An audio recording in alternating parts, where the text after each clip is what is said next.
Hello, hello les amis Scorpion, ascendant Scorpion, ou si vous aviez la planète Vénus dans le secteur du Scorpion au moment de votre naissance, cette guidance sentimentale, relationnelle est pour vous pour le mois de novembre 2021.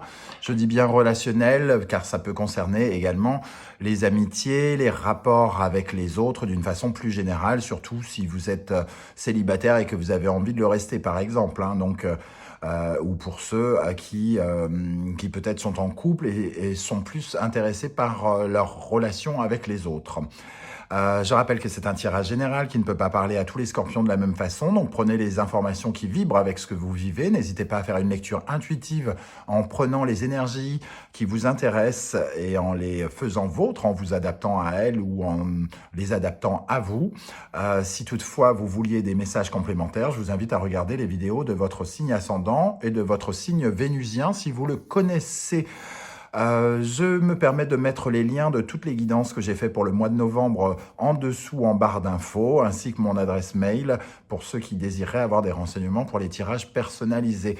On commence tout de suite avec l'énergie principale qui vous accompagnera et on a ici cette énergie on va dire de peur, c'est-à-dire ici avec le Capricorne et Saturne, on voit une certaine restriction, une certaine limitation. Vos pensées sont peut-être un peu dans le négatif pour une raison X ou Y, soit dans votre construction sentimentale ou relationnelle. Vous avez peut-être des doutes, vous doutez peut-être de vous, en tout cas ça fait ressurgir en vous en ce moment quelques problématiques. Est-ce que vous êtes... Est-ce que vous avez envie? Est-ce que vous n'avez pas envie? Est-ce que vous êtes capable ou est-ce que vous n'êtes pas capable? Est-ce que vous êtes prêt ou vous n'êtes pas prêt? En tout cas, ça fait remonter en vous des questionnements un peu limitatifs qui vous invitent à réfléchir. Avec cette carte en dos de deck, on peut parler aussi d'une certaine forme d'accusation. On s'accuse peut-être soi-même, on culpabilise peut-être actuellement pour les célibataires par exemple d'être célibataire. On se sent regardé, jugé peut-être par rapport à ce que l'on fait. Donc peut-être que certains par exemple, ont quitté récemment une personne importante dans leur vie, ils se sentent jugés, critiqués par les proches qui se disent « mais pourquoi il a fait ça et que vous, ça vous met dans une situation un peu limitative où vous posez des questions, entre guillemets, hein, et c'est pas que ça vous bloque, mais vous vous interrogez et sans doute vous avez peur de communiquer de la meilleure des façons. En tout cas, ici, il peut y avoir un changement de routine qui vous fait peur, un changement d'état, soit dans une relation, soit dans le commencement d'une relation. Avec Vierge et Mercure, on voit du changement dans le quotidien qui potentiellement est bloqué, donc est bloqué parce que vous le voulez ou parce que les circonstances font que c'est bloqué, mais vous avez peut-être peur d'avancer et vous vous sentez jugé dans vos choix de changement peut-être aussi. On va regarder avec le tarot de Marseille comment ça nous parle.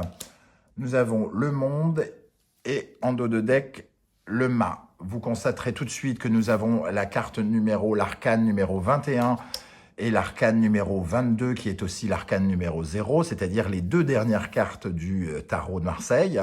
Donc on passe une nouvelle étape, on termine, on clôture quelque chose pour se lancer dans quelque chose de nouveau. Quelque part, on se libère avec le mât et on ose se lancer dans quelque chose. Donc, il y a peut-être des craintes du changement, mais ça y est, on se lance. Donc, on est célibataire et tout à coup, on se dit que c'est peut-être le moment de tomber amoureux.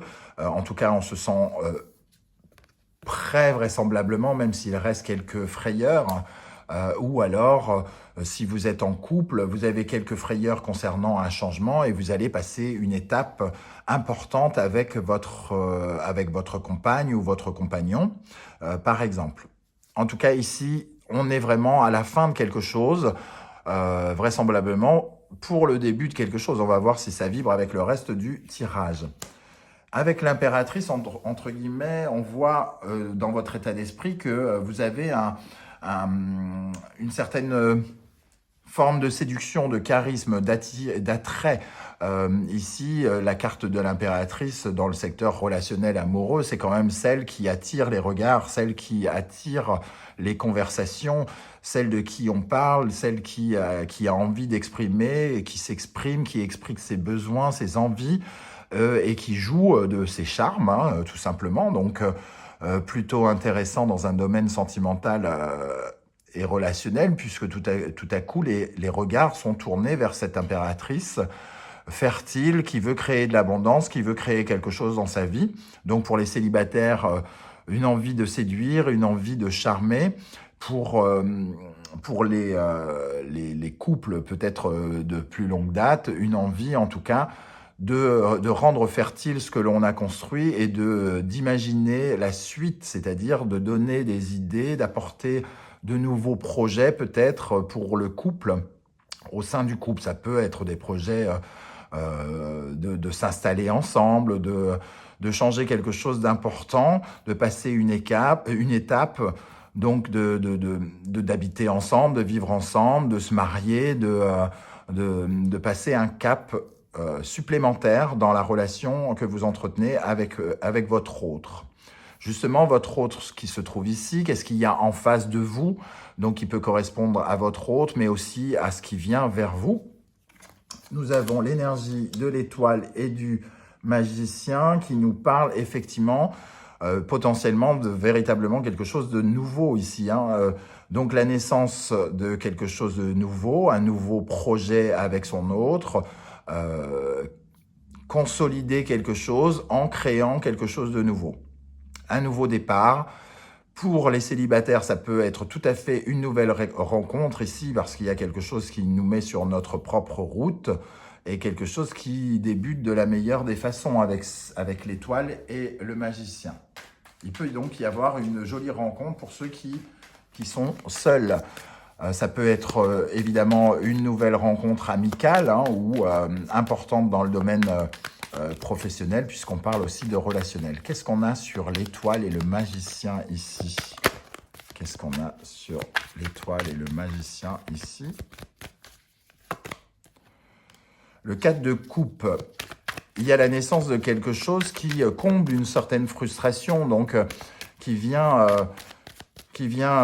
remplir un vide dans notre vie amoureuse ou affective. Quelqu'un qui peut correspondre en tout cas au minimum sur quelques points, sur ce qui nous manque. On a la carte des amoureux qui peut vraisemblablement parler d'amour et d'amoureux, donc de nouvel amour.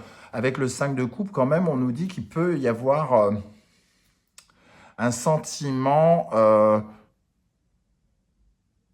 on a le 4 de coupe et le 5 de coupe, ce qui nous dit quand même qu'on rencontre quelqu'un peut-être qui présente bien des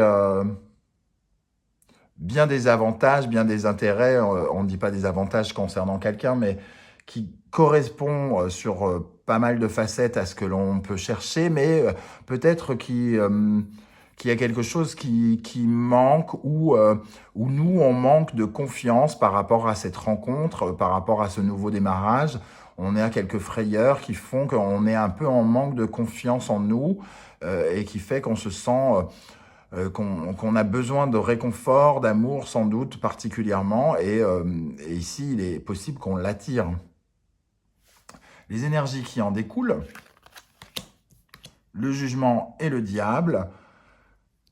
Pour ceux qui évidemment vont rencontrer quelqu'un avec le jugement et le diable, on peut parler de quelque chose de passionnant, d'une relation qui démarre sur les chapeaux de roue, évidemment excitante, charnelle, peut-être un peu trop charnelle justement ici, pour ceux qui rencontrent quelqu'un, avec cette frustration du 4 de coupe et du 5 de coupe qu'on avait en dos de deck, il est possible que cette personne soit peut-être intéressée par le sexe, tout simplement, plus que par l'amour.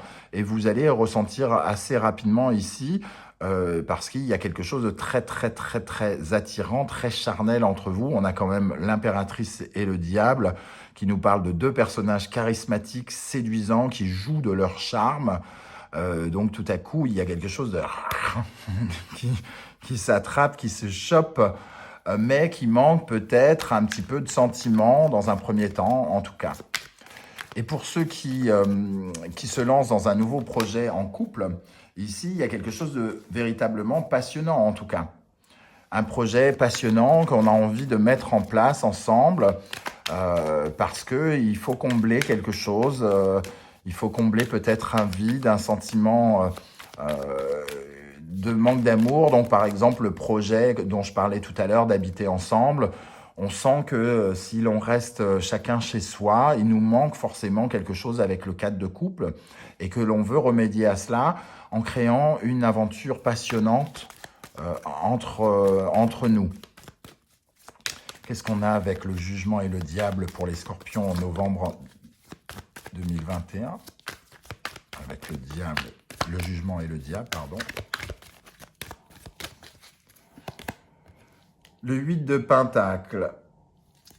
C'est quelque chose de passionnant et dans lequel on s'investit, entre guillemets, à fond, quoi. Quelque chose qu'on a véritablement envie de concrétiser. On le fait de la meilleure des façons. Le 8 de Pentacle nous parle de perfectionnisme, de rigueur. Donc, pour le côté sexuel dont je parlais pour certains couples, c'est quelque chose, en tout cas, où ça semble un peu parfait et peut-être faut-il un peu se méfier du diable qui nous donne beaucoup, mais qui peut ne pas remplir toutes les cases, entre guillemets, pour les nouvelles rencontres. Qu'est-ce qu'on a avec le jugement, le diable, 8 de Pentacle? Le soleil, en tout cas, ça nous réjouit, ça nous donne vraiment un sentiment de bien-être très puissant. En tout cas, dans un premier temps, ce nouveau démarrage, il est passionnant. Même s'il reste quelques craintes concernant le fait de vous lancer dans cette nouvelle aventure, semble-t-il, et de changer certaines de vos habitudes. Quel est le conseil du tarot ?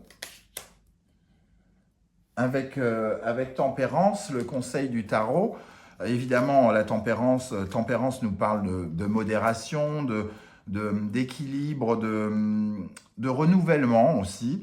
Mais la carte, quand elle nous donne le conseil, c'est de retrouver une certaine forme de calme, donc de ne peut-être pas paniquer, de ne pas se poser trop de questions et de rester d'une certaine manière en parfait équilibre, de rester à la fois raisonnable, connecté à la fois avec sa tête et son cœur, de ne pas peut-être se laisser trop emporter sans ouvrir les yeux. Donc le côté tempérance ici vient nous parler d'être à la fois raisonnable et de se laisser à la fois aller. C'est-à-dire qu'il n'est pas question non plus de mettre des barrières, mais de rester peut-être sur ses gardes, d'avoir une attitude équilibrée face à ce qui se passe. En conclusion, nous avons le chariot et l'amoureux. Ici, le chariot et l'amoureux nous dit quand même que on se pose des questions sur ce nouveau départ. On hésite quelque part. C'est limite si on mettrait pas une sorte de frein, de limitation. Alors peut-être qu'on retrouve cette énergie justement, cette énergie de crainte. Ça part trop vite, ça va trop vite. On se pose des questions sur ce nouveau projet, sur cette nouvelle personne qui fait qu'on a limite envie de fuir peut-être, de foutre le camp, et on se pose des questions si c'est vraiment la bonne personne ou si on est en train de s'emporter, en train de se laisser trop faire, laisser trop porter. Il y a quelque chose de cet ordre-là, en tout cas, avec le chariot et l'amoureux. Qu'est-ce qu'on a sur le chariot et l'amoureux ? pour les Scorpions, novembre 2021.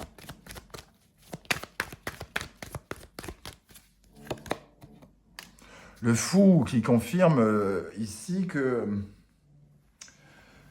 on hésite à se laisser porter, on hésite à se laisser aller. On est un peu sur la prudence et la méfiance, quoi qu'il arrive, quelle que soit votre situation. On est un pas en avant, un pas en arrière. Le fou ici, il a envie d'oser, il a envie d'y aller, mais certaines choses nous donnent l'impression de nous mettre en garde, que peut-être il ne faut pas se lancer à corps perdu, à cœur perdu, et qu'il faut peut-être se raisonner, ne pas faire trop confiance peut-être. Voilà, il y a une sorte de méfiance. Moi, je ressens de la méfiance ici par rapport à ce qui se passe. Donc, ceux qui rencontrent quelqu'un vont peut-être se poser tout de suite des questions sur cette relation. Et ceux qui se lancent dans un nouveau projet vont peut-être rester dans une certaine forme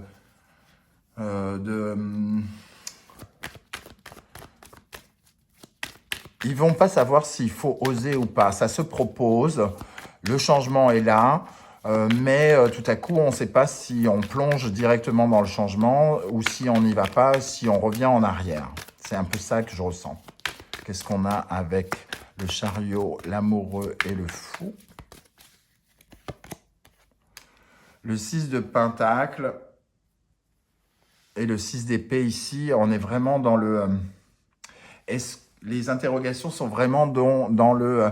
Est-ce que l'on donne chacun autant dans la relation, quelle que soit la relation? Est-ce qu'on fournit autant d'efforts concrets pour concrétiser cette relation ou concrétiser ce projet à deux?